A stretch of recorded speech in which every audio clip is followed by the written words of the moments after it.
they're going to jump. There are certainly the handful of people who are averse to the idea that there is a team named after an energy drink. Um, We and saw and that in the, a thread over the weekend. yeah, I've seen two or three threads over the last couple days about that. I only read the sub on /new, so I'm just going chronologically, and I catch all these random. I have my opinion about something, and I want to tell everybody threads, which are absolutely my favorite.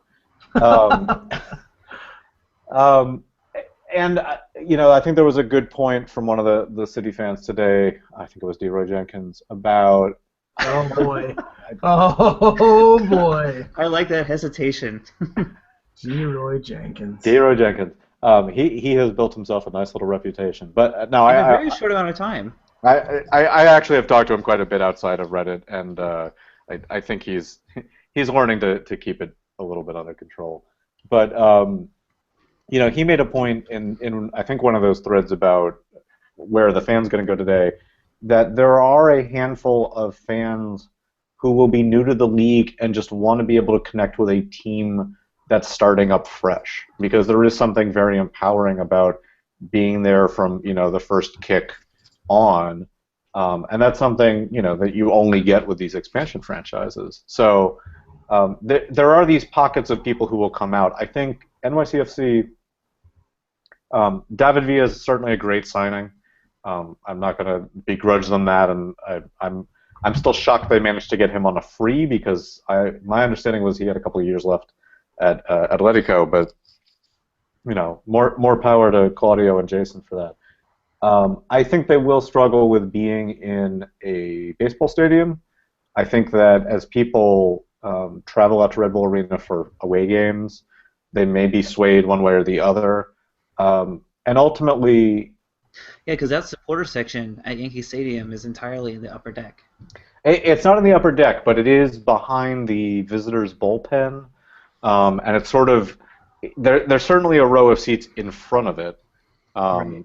I think it's one of the bleacher sections. Apparently, one of the third rail supporters group asked to be put there because they didn't want to have people behind them complaining they were standing, because I guess if they were over, that one of the sections would be behind them. So I guess it was their choice in conjunction with the club, for better or for worse. Ultimately, I think what needs to happen with City and with the Red Bulls is they both need to succeed. If City succeeds only to the destruction of the Red Bulls, and nobody's coming out to Harrison anymore, and they become the Chivas, it's a failure, because the whole intent was to have a rivalry and to have two teams competing and to raise the profile in this giant media market. And if City fails because nobody wants to go to Yankee Stadium, or it's mostly empty, or the DPs don't pan out, or whatever it is, that looks just as bad, if not worse, because they've spent the last year and change promoting this new club, and it would be nice if it could be successful for a change. So, what's the definition of successful for them? For NYCFC? Yes. I would say successful for them is not about championships. I am somebody who firmly believes that if the Red Bulls won MLS Cup every year, they would not be any more popular in this marketplace. They can win CONCACAF Champions League this year, it won't make a difference. Open Cup certainly doesn't make a difference. What you have to be is just relevant and part of the conversation. And championships help that a bit, but it's about name recognition, accessibility, merchandise being ubiquitous, being on talk radio. I get a lot of stick from some of the City fans because I keep pointing to Francesa, this terrible blowhard who has this talk show. I've never listened to it, but I'm familiar with the name because he represents the sort of mainstream talk radio presence. And Yeah, I mean, when I go to New York, I see his name all over the place. Yeah, and there are other shows. You've got Boomer and Carlson, and a couple of these other guys, the Dan Patrick Show. There are these shows out there, and if you're not getting talked about in the same breadth or segments as the Knicks, who are generally terrible, the Mets, who are generally terrible, the Jets, who are generally terrible. Like, you're nowhere. And so if they're not, success for me is being part of the conversation. A good attendance helps that. Championships can help that, but it really has to be that you feel this presence in the city beyond just advertising. Is it harder or easier then for New York to do that when soccer, like as an entity in America, is so different from the other major sports? I think there's a giant soccer market in New York. I think the challenge for MLS is not about necessarily competing against the NFL, NBA, MLB. It's actually competing against the other leagues because New York City is so diverse and multicultural. You get all these Europeans coming over and folks up from South America or Central America, and it is not hard to watch these other leagues now. The Premier League last year on NBC was by far the easiest to watch sports league I have ever seen. Every game, live streaming on my TV, great shoulder programming around it with their match of the day stuff. That was so easy to watch. The challenge for MLS is being just as easy to watch.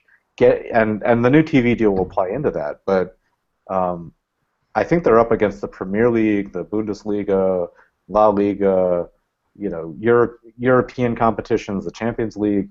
All of that is really what they're fighting for because you can go to the soccer bars here and they're packed every weekend. And there are supporters groups for every tiny English club you can imagine. Watch out! Here's the Sheffield Wednesday Owls meeting at Football Factory this weekend. But it's really trying to break through with those fans first.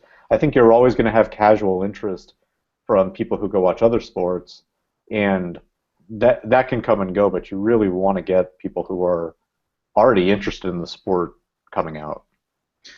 Right. Well, I mean, when you were talking about the general media interest, like from the Dan Patrick Show or from Francesca, it's what I was meaning was sort of since soccer is such a different format just in general, and the way it's followed, and the supporter culture makes the experience obviously much different from that of the typical American sports. So it's hard to talk about American soccer or soccer in general in the same way that you would talk about basketball and football and all that, I feel like, to an extent.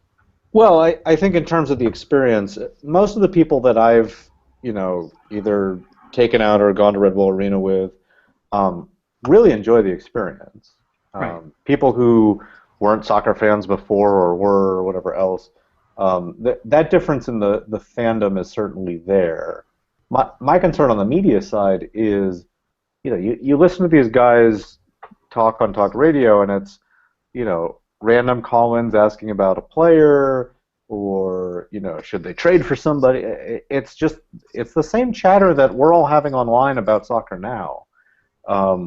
It's just, it happens to have a forum that's a lot more visible, and that people, for whatever reason, really want to listen to. And I think if you're not getting that coverage, and it's not just the radio guys, but you look at the New York Times, you look at the Post and everything, and I know most of the guys from my beat reporting on the Red Bulls at this point. It's really tough for them to get anything in print about MLS, and that's got to change if we're going to have this breakthrough. Dan, while we're still on the topic of New York, I know that the Red Bulls had an away game, but I believe that you actually attended a different match at Red Bull Arena this week. Good segue. Yes, I was lucky enough to get a credential. I'm going to hold it up because I know nobody on the podcast will be able to see it, but for you guys, that's what a U.S. credential looks like. Fantastic. Nice. It's for those listeners at home. It is beautiful. It is red with some blue on it. It's very exciting. But no, I did get to go out to U.S. Turkey. fantastic atmosphere. One of, but not the best crowds I've heard at Red Bull Arena. And it was nice to get to see the U.S. men's team there. It really struck me that the last time they came out to Red Bull Arena was back in 2011. It was a friendly with Ecuador, and that felt like an away game because I would say the crowd was 70 to 80% Ecuadorian, and that was a tough one to watch. This one, very very clearly a home crowd. The supporter section was loud and fantastic. The crowd was largely disagreeing with the referee, so that always gets you that extra little New York area boost of endless booing.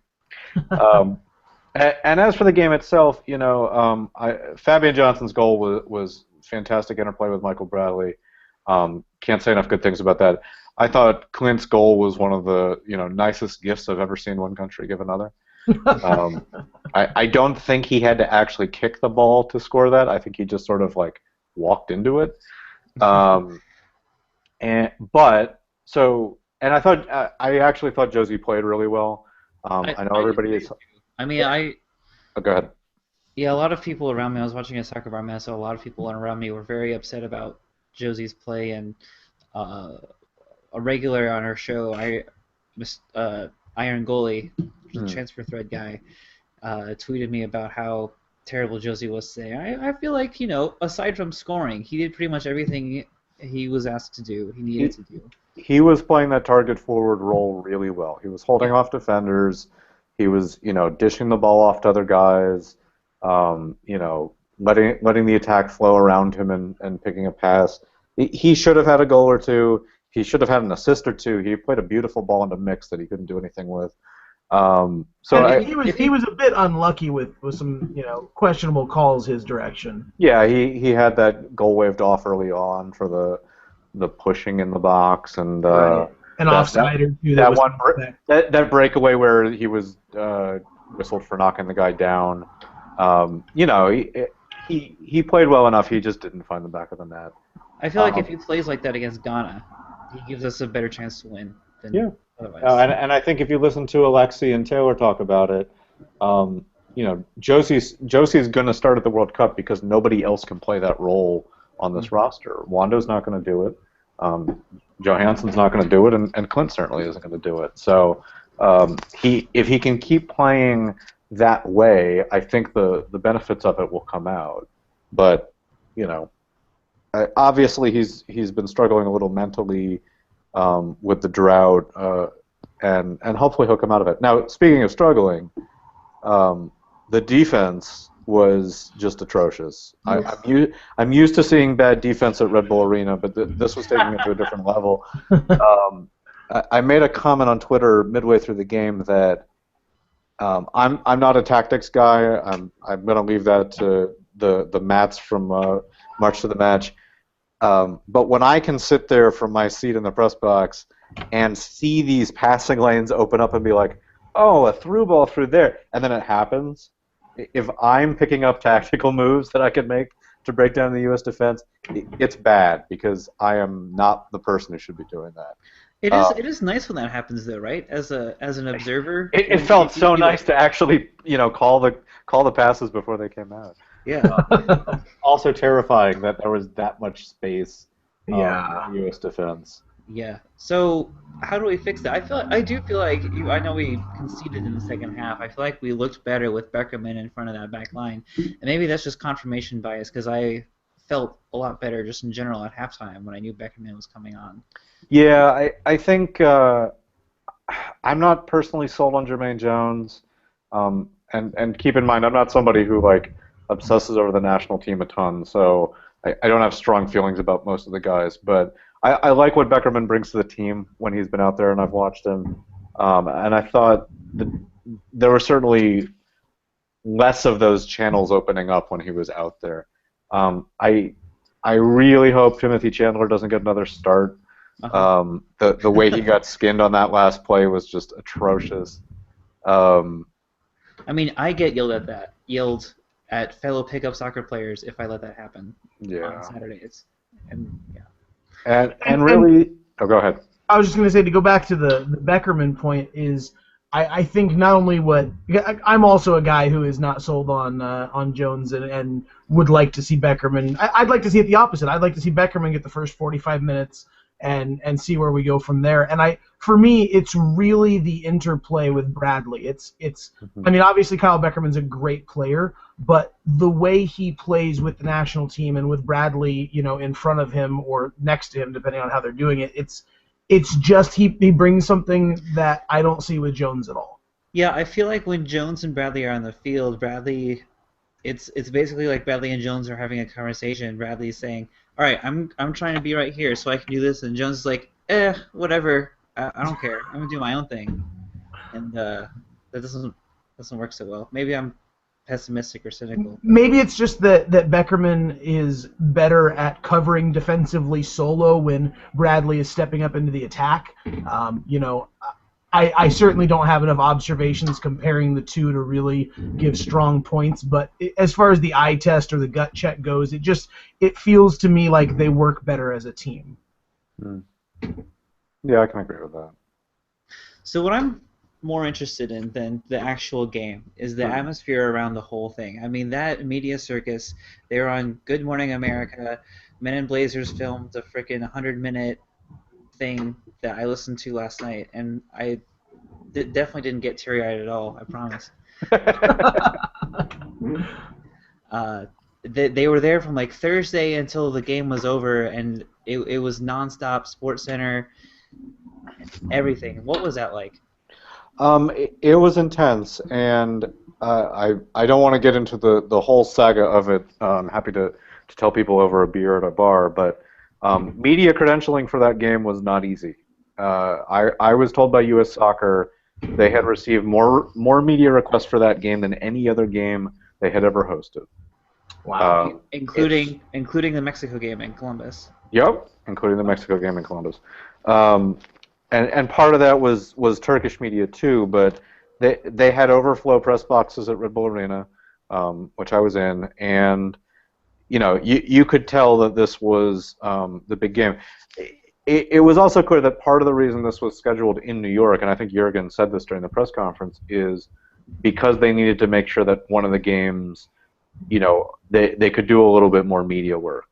And so, Friday was really about that fan fest. There was a big media availability right before it. ESPN came out, huge for it. I went to the Men in Blazers event. It was a fun time, and they really did get the media coverage going, and I think it'll help keep things going towards the World Cup.